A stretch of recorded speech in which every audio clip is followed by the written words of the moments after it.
बिस्मिल्लाहिर्रहमानिर्रहीम। शुरू अल्लाह के नाम से जो बड़ा मेहरबान नहायत रहम वाला है। अस्सलामु अलैकुम। बाबल शहर की एक बदकार औरत मर गई तो इसके घर वालों ने इसको दफन तक न किया बल्कि एक कूड़े के ढेर पर फेंक दिया। हज़रत मूसा अलैहिस्सलाम जब कोहे तूर पर अल्लाह से बातें करने गए तो अल्लाह ताला ने फरमाया, ए मूसा, जाओ, मेरी एक कनीज़ की लाश कूड़े पर पड़ी है, इसे गुस्ल देकर इज्जत के साथ दफना दो।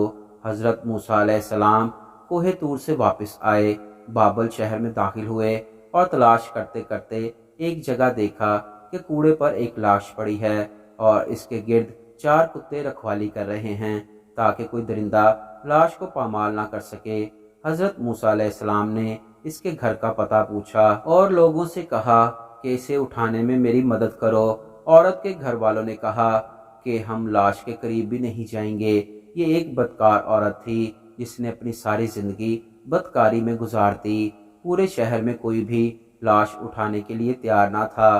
तो मूसा अलैहिस्सलाम अपने भाई हजरत हारून अलैहिस्सलाम के पास गए और कहा कि लाश उठाने में मेरी मदद करो।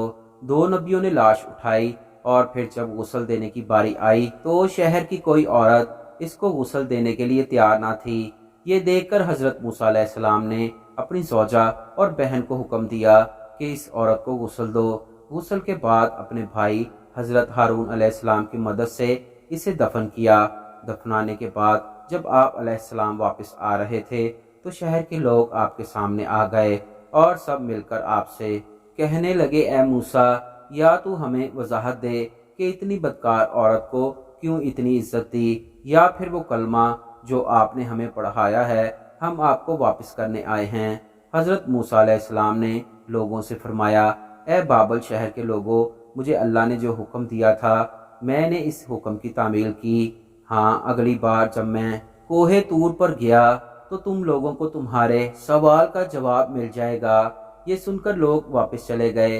हज़रत मूसा अलैहिस्सलाम कोहे तूर पर गए तो फरमाया, ए मेरे परवरदिगार, बाबल शहर के लोग मुझे इस बात की वजाहत मांगते हैं कि एक बदकार औरत को इतनी इज्जत से क्यों दफन किया। तो अल्लाह ताला ने फरमाया, ए मूसा, ये औरत वाकई बदकार थी और इसकी सारी जिंदगी बदकारी में गुजर गई। मगर एक दफा ये औरत एक ऐसी जगह से गुजर रही थी जहाँ पर एक कुत्ता प्यास की शिद्दत से मर रहा था। इस औरत को कुत्ते की हालत पर रहम आ गया। इस औरत ने पानी के कुएं से अपने कपड़े गीले किए और कुत्ते के मुंह में निचोड़ दिए। प्यासे कुत्ते ने जब पानी पिया तो इसके तड़पते हुए जिस्म में जान आ गई।